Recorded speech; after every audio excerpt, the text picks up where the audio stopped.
First it was the radio shows, then it was the television broadcast, and now it's the podcast. The newest channel of entertainment is the website, and the newest type of content is actually homemade, made by amateurs with cheap audiovisual equipment. Let's find out more about the evolution of our multimedia entertainment.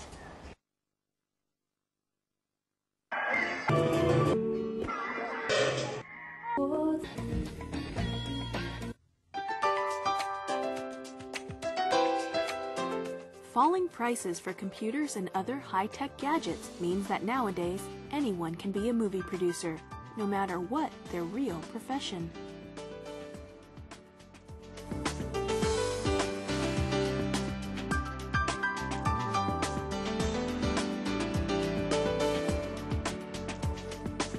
我玩 DV 大概有2年多的时间吧，从2003年开始买了这部 DV 机以后，然后平时拍一些片子，生活当中的遇到的东西，然后自己回来也工作之余剪辑一下，做好片子以后自己看一看，有点小成就感，认为自己是做了摄影和导演。But perhaps the most important technology for amateur producers is the internet. Rather than creating works that are only for self-entertainment, they can now reach a large virtual audience by going online, doing what is called podcasting.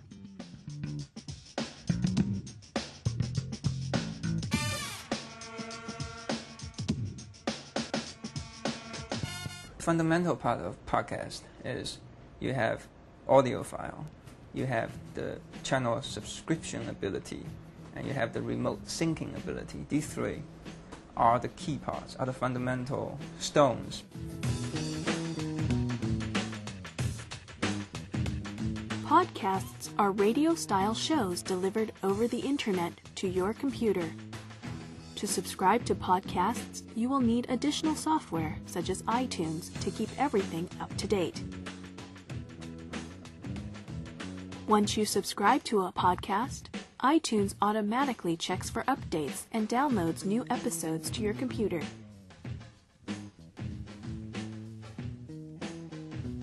When you sync your iPod, all your podcasts come along for the ride. You get on-demand radio delivered automatically.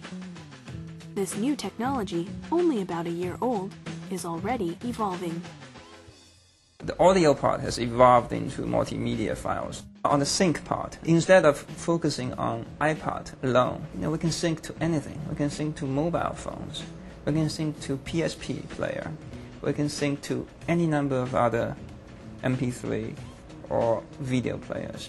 So today, podcast is really about being able to serve multimedia content to your mobile device. Integrated with this technology are websites that host multimedia files, which are somewhat like blogs. These podcast websites only emerged a few months ago in China, but are growing rapidly. According to Mr. Wang, the number of podcasters has been growing at a rate of 30% per week.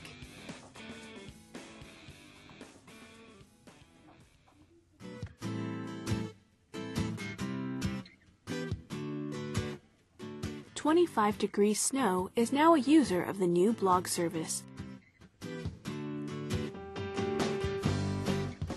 Since he originally made the DV films for his own personal entertainment, he was a bit unsure about putting them online. But now, he's found that he enjoys the process of sharing.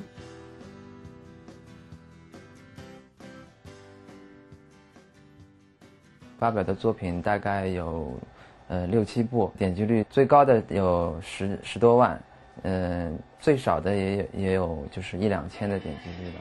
很多网友都对这片子做了一些评价，谈了一些看法，而且还有网友发消息给我，那么互相探讨一下制作 DV 的经验。If you want something different, you may want to surf through a podcast website. Content ranges from radio shows to music TV to cooking shows, even to non-profit commercials. Almost anything can be found, stunning people with their creativity, diversity, and fun. However, there are limits to what is available on podcast websites. Every file that comes into our system is being looked at. We check it, and if we feel it's not suitable for the Chinese market, if it doesn't conform to the rules and regulations, we don't put it on the internet. So far, there are fewer than 10 podcast websites in China, compared to more than 5,000 in the US.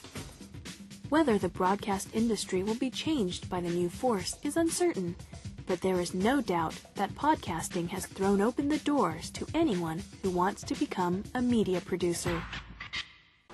Well, that's a wrap up for our show today. Thank you very much for watching. On behalf of all of us here at CityBeat, don't forget to join us next time and same channel. We'll see you next time.